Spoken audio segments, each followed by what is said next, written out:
afternoon, good morning, good evening, depending on the time you're going to be watching this. This is Tiana Adebayo, and this is a entrepreneur's testimony. If you are just seeing this video for the first time, if you're just coming across our videos for the first time, this is a program where we get entrepreneurs, they come share their story, tell us how life has been for them. They give us a little insight of the entrepreneurship world. We know a lot of us are trying to venture entrepreneurship, but most times when you hear other people's story, it tends to guide you to not make some unnecessary mistake as they have made. Apart from that, you get to meet mentors and connect with like minds depending on your field. So today I have a very special guest who's here already. He's going to be introducing himself in a bit. And please do well to share the video, like and comment, as that is one way to grow the brand and share the message so that others too can benefit from this value pack program. All right, now without further ado, we're going to be bringing in our guest. Hello, sir. Greetings to you, Mr. Alexander. Hi, thank you, Tiana, for having me. How you doing? I am fine. It's a pleasure. So we're going to dive right in. We'll start from an introduction, your name, where you're from, and what you do. Oh, okay. So my name is Alexi Hanacho. Of course, I'm from Nigeria. What do? I basically just help people to become better and wealthier. That's basically what I do. So everything I do revolves around how to help people to make progress and prosper, become wealthy. I'm a sucker for wealth, so I try to share what I know with people. So I write books, I speak, I'm an investor, I'm a real estate salesman, and basically that's it. Okay, I'm sure our guests will be very, very interested to know how you help people create wealth as a wealth creator.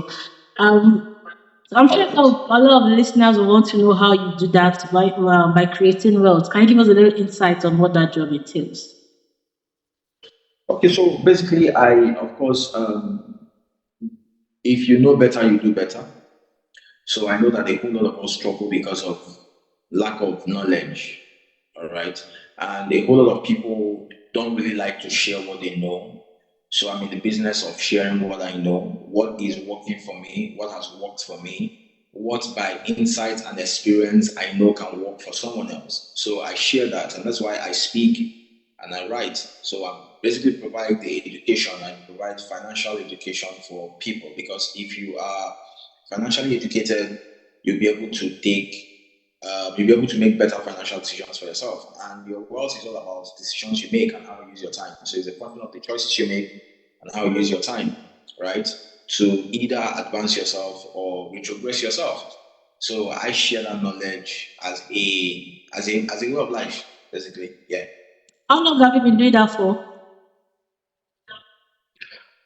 All right. Well, I've been doing that as a business since 2016. As a business since 2016, but as a lifestyle, that's what it has always been. It has always been that about me. I've always been a finance person. I worked in the bank for like 2 years. My education was through that route. Studied accounting from the Polytechnic. I read economics and statistics. From the university, I have experience in advanced financial analysis. So I have been a finance person all along, and that's exactly what led me to be part of trying to do what I do. Because while working in the bank, I realized that before working in the bank, I felt like money was a problem. All right.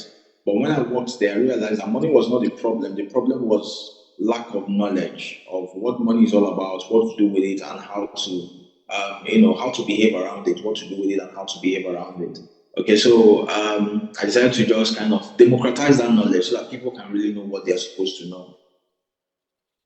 Okay, there's usually this old saying, and I quote, if you want to hide something from a black man, put it in a book, going and all that. So how has been the acceptance level for you? Who are the people really buying from you? All right, so basically, it's easier to help someone who is already helping himself. All right, so the kind of people I work with, I don't work with old people because they are difficult to they are unnecessarily difficult to bend because they have. Okay, so earlier on when I started out, the people I was working with or the people I was trying to help were people who have nothing. Like you have nothing. Maybe you're out of school, you don't have a job. I was just trying to help those kind of people. So I found out that it's easier to help a rich person to become richer than to help a poor person to become rich, right? So I left that category of people. Then I started trying to help the more advanced people. But what I also figured was that these people, they have been around for so long. Imagine you're telling a 50-year-old man, how he has been getting it all wrong all his life when it comes to money. And of course, 50 years old, I'm not up to 50 yet, so he feels like he should know more than you do. But that is not how it works. Insights comes in different times and in different packages, right? Yeah. You're working with people who are close to retirement, and you find out that you can't help them because they can't take risks. They have little or no savings. Their mindset is messed up in so many ways. So it's more like beating a dead horse, right? So I work basically with people I refer to as the 21st century millionaires. Okay, and 21st century millionaires are young people who, by virtue of their skills, expertise, and experience, are making money using the internet, right? So those are the people I serve. Now, this category of people are young, so they fall into the category of people we call the Gen Z, maybe, right?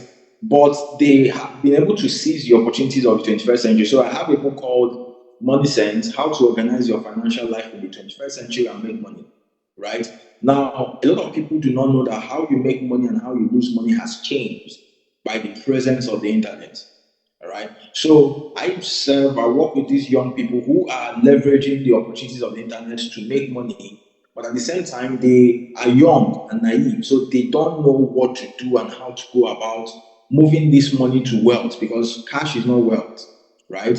So I now guide them in the process of getting that done. So they are easy to teach. They are open-minded. They are technologically inclined, so we flow on the same frequency. They are young and vibrant, so they have the energy. The vibe is good. So those are the people I work with. They are the people that are my ideal clients and the people that I work with on a close level because I really don't work with a lot of people on close level. When you work with people on close level, it requires a lot of time and it requires a lot of transfer of energy, right? So I only work with people who are on the same vibe frequency with me. So those are the people I really work with. Yeah. It's amazing that first step to any businesses is knowing your target audience, and when you can cover the target audience, it makes life easy for you. So you know you're not for everybody. You're just for people that are ready, that know that they want this thing. So you're not spreading it out there. I want to believe that there are some challenges when you first started trying to monetize, because you've been an educator, you've been teaching for a while, but when you decided to because the internet is not so long, so when you decided to transform into this space of monetization and putting it out, what are some challenges you faced? All right. So I think part of the challenges I spoke about before, and that is trying to serve the wrong people. I was coming from a place of charity. So before I went into doing this money sense thing and education and all of that, I was running a research firm, which is what actually inspired what I do now. I was running a research firm. So my research firm it was a financial research firm. So we help people to get data, source research materials, and all of that. And before you can advise someone who wants to work on a research paper or someone who wants to make use of the data, you have to read lots of papers yourself. Okay, so for me to advise you on a particular project you're working on, I have to probably read like 20, 30, 40, 50 journals, right, to have a broad understanding of what's going on. So when I was reading these things, I saw that there are a whole lot of things that are hidden in books and theses and journals that a lot of average human beings will never come in contact with for the rest of their lives. Why? Because you can't just wake up and begin to read journals. Like, how many people do that? Not a lot of people. It's not fun. Reading research papers and trying to analyze data, understand what the data is saying, is not a fun activity. So many people will not be able to do it, right? So I said, okay, instead of me just doing this, why don't I begin to teach these things so that more people can have access to this level of knowledge? So it was coming from a place of charity. And that's why I started working with people who were broke. The first people, I was just trying to, let me give you this idea. If you do this, you'll be able to, change your life if you're able to understand how, you can get yourself into an income flow, you'll be able to change your life. But I realized that I was talking to the wrong people, right? And that's why I came up with the mantra that it's easier to help a rich person become richer than to help a poor person to become rich. So I was talking to poor people, and it was really, really hard. Okay, it was hard. You will give them things, they won't do it. You give them strategies, they will not execute. They will just keep complaining and complaining. So it was fucking my energy. I was, so that was one of my first challenge. The other challenge was, of course, what I do is powered by the internet. Okay, largely powered by the internet. Prospecting, marketing, and all of that is largely powered by the internet. So when I made a transition into this line of business, one of the key things which they are still saying is, you can start an internet business. It's free to start an internet business. It does not take too much. People are just all over the internet. If you just post, they will see you, they will follow you, they will buy. You don't need. So when I started out, I wasn't spending a lot of money to buy access, to buy attention, to advertise. I was doing a lot of things organically, right? And that really took a whole lot of hold of me. I was working so hard and I wasn't seeing the kind of result I was supposed to see, right? Because I was following the wrong programming of you don't need to pay a coach. You can always go on YouTube and figure it out. But going on YouTube to figure it out will take you 2 years. When you can actually pay a coach and figure it out in 2 days, right? So I was there on YouTube trying to figure it in 2 years when I could have just paid someone to figure it out in 2 days, right? They say, oh, we don't need. There are so many free tools, so use the free tools. And you're using the free tools. The free tools are not freeing you. You're stuck with them, right? So you just find out that you're just kind of spinning your wheel. You're doing so much, but you're not seeing results. You're making some money, but the money is not significant to change anything for you, right? So that was a problem. Then the other problem too was mindset thing. Mindset thing. When you come into this space, you will always have this imposter syndrome. Like, I don't know enough. Do I know enough to teach this? Am I enough to do this? Even when you come into the space of working with people one-on-one as a coach, one of the things you will realize is that some of the people you work with are actually making more money than you, right? Some of the people you work with are actually richer than you. So you have, initially I had to battle with that imposter syndrome of, how am I helping this guy, when I'm not as rich as he is, right? But all of that was sorted by realizing the fact that every rich man has an advisor, has a coach. And he has a coach not because the coach is richer, right? It's because of the fact that the coach has a perspective that he does not have. Mm-hmm. So when you're working with people, when I'm working with you, for example, I'm not necessarily working with you because I'm richer than you. I'm working with you because I am emotionally disinterested in what's going on. So I can advise you from a place of logic instead of a place of emotions. I can see what you're not seeing. I can see above your shoulder and above your head to give you insight. And based on my based on experience, I can give you strategies that ordinarily you wouldn't know was there. So every high performer every peak performer has a coach. It's not because the coach can run faster than them. It's not because the coach can punch faster than them or better than them. It's just because of the fact that the coach has a skill helping you to tweak things and have a better perspective for your results. So these are, some of the early things I had to struggle with when I started.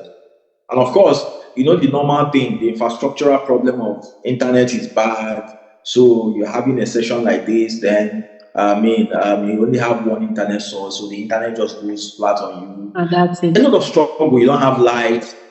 Yes, you don't have light.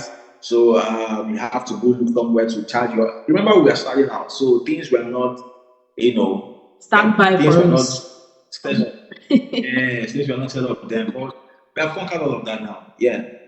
All right. So thank you so much. I know I've taken a lot of your time, but I just have 2 more questions before you go. I want to know your 5 years goal. What do you see yourself in 5 years with this business here? All right. So in 5 years' time, I have interest to have built a real estate portfolio of at least 1 billion naira. I have the interest of having sold at least at least 10 million copies of my books, of my various books. I also have the interest of working with at least 5 billionaires in the next 10 years, right? Amazing. This is And helping them to become, It is very helping them to achievable. You are become, already in the of race. course, it's, So the first thing is yeah, starting, and so you've already started. So we are rooting for you, sir. We believe in you. We before you go, there are some people that, like, a lot of people have a lot of excuses. Some are just naturally experiencing hardship right now. In the entrepreneurs, they have some are like, it's not like they are forming it, but there's real hardship for them. Others are stuck somewhere, they don't know how to further in their business. What would you say to those struggling entrepreneurs? so what I would say is a couple of things. The first thing is your mindset, right? Mindset. Be very sure and certain of what you believe to be true for you. So I used to tell people this.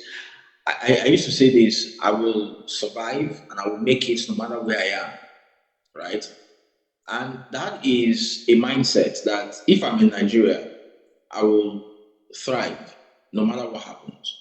If I find myself in Afghanistan, I will thrive. No matter where I find myself, I will thrive. Now that mindset is important because it will help you to navigate difficulties. Because if your mindset is that you will find your way no matter where you are or what happens, you will begin to focus on how to find your way and not on what the problems are. And I was advising someone the other time that when you focus on that, what happens basically is that if the environment where you find yourself is no longer conducive enough to help you thrive, you can find yourself in another location and still thrive. Because the most important thing is for you to thrive. Yeah. Right? Because we have instances of people who run out of Nigeria, but that doesn't solve their problem because they still run away with the same problematic mindset. Right? And you have people who are in Nigeria who are still not thriving because they are struggling with the mindset of, man, things are hard, everything is falling apart, leaders are not leading us, there is no this, there is no that. So you're focusing on things that will destroy you instead of things that can help you find your way. And when you're focused on that mindset in that way, what really happens is that if this business is no longer helping you to thrive, you can go to another business. Because that's one of the problems a lot of entrepreneurs have. They are too emotionally attached to what they are doing. Right? You don't have to be too emotionally attached to what you're doing. You have to be realistic. That's what I refer to as realistic optimism. Right? If you're riding a horse and the horse dies, it is foolishness for you to keep sitting on the horse believing that the horse will wake up. The reality is that the horse is dead. So you come down from the horse and look for another way, or probably begin to trek down. Trekking down is better than sitting on a dead horse, right? So some people are running businesses that are dead, but they are still sitting on those businesses, trying to be optimistic and all of that. That you're just wasting a lot of time. So apply what I refer to as realistic optimism, so that you can be able to know when the horse you're riding is dead, so you can move to another horse and find another way, right? So mindset is very key. And you have to understand that entrepreneurship is not wishy-washy, right? Mm-hmm. It's not something that it's not something that, what's the promise that made a lot of people to become entrepreneurs? The promise is sack your boss, right? Be your own boss and, make your own money, work 5 years. Enjoy your time. They tell you all those kind of things like salary is the bribe they give you to forget your future and all of those things. Then you bought those things and you started a business. But the fact that you started a business does not make you a businessman, right? The fact that you started a business does not make you a businessman. So you need to realize that there are so many things you need to learn, right? And there are even times that you have to leave what you're doing, go get a job. Like when I advise people, what I tell them is that when you're out of school, the first thing you should do is to get a job, not to start a business, right? And why that is so is because when you get a job, there are certain things you will learn on the job that can help you when you're running your own business, right? You will learn discipline, because a lot of people started business because they don't want to wake up early, right? Only for them to realize that now that they have started a business, they wake up early and they sleep. They don't even sleep. right? Yes. So all the things they sold you were lies. So find what the truth is and follow the truth and be realistic. Know that there's so much you don't know. Join people who join networks, join associations, get a coach, put yourself together properly. Like I said, when you're starting out in the first 1 year of your life in running a business, there are 3 people you must hire. Very, very key, right? Those people will help give you speed. 3 people you must hire. The first person you must hire is yourself, and you must hire yourself as a salesperson, right? Mhm. That's the first person you must hire. You must hire yourself as a salesperson. In every business, you are the key salesman in the business. Nobody should sell more than you as a business owner. Nobody in your organization should be a better salesman than you in your business, because anyone that brings the sales owns the business, right? Yeah. So hire yourself as a salesman. Then second person you need to hire is an executive assistant, right? You need to hire an executive assistant that will help you put structure to things, that will help you take care of the so many little things that eventually consume so much of your time and distract you, right? And the third person you should hire is a coach, right? Get a coach, get somebody to see what you can see. A coach will give you the necessary mindset. When someone is telling you that I believe in you, it sounds better and it's more believable to your mind than when you're telling yourself, I believe in myself. So you need a coach who will speak into your mind, constantly reminding you of what is possible for you to do, right? Someone that will be able to see your strategies and advise you. It's just a little tweak in strategy that can make a lot of difference. Okay, somebody that is not emotionally invested in what you're going through, who can advise you from a place of sanity, because you're emotionally involved in what you're doing, you're emotionally involved in all the difficulties, so you cannot even properly advise yourself. So you need someone who is not emotionally invested, who can advise you from a place of clarity, because that's what coaching is all about, helping you get clarity and speed. If you have these 3 people in the first 1 year of your business, you'll find that you will close so very fast. So no matter what you do, whether you have started a business, try and get this thing into your business. Whether you're trying to start a business, set a goal that in the next 1 year, this is what you're going to get. You're going to become a very great salesman, right? You're going to become a very great salesman, a very great salesperson. So you need to study everything about sales. Everything you can find about sales, you must become a student of sales for the rest of your life.